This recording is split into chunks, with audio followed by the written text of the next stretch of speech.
আজকে মাল খেয়ে যা মজা পাচ্ছি না, লেওরা তোকে বলে বোঝাতে পারবো না।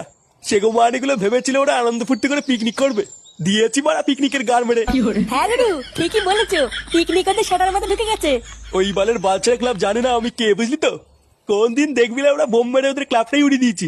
বোম মারার সময় আমাকে ডেকে গুরু, বোমটা আমি ছুরি মারবো না। তাই নাকি মারা? তোদের গাড়ি এত রস? কান্তি চলে গেল, আমাদের পিকনিকের গান মারার জন্য তোরা বিজলিকে তুলে নিয়েছিস। এ কি তোরা এখানে কি করে ঢুকলি? বিজলিকে ছেড়ে দে ঝন্টু, নাহলে কিন্তু তোর কপালে আজকে চোদন আছে। এ ছেড়ে দে, তুই কেড়ে লেওড়া বড় বাল নাকি? তোর বাপটা তোদের ভাই ফুটো, এদের মুখে বলে হবে না, সেটা ভাঙতে হবে।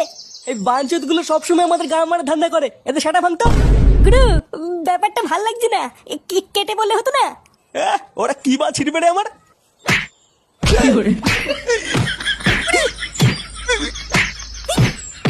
গুরু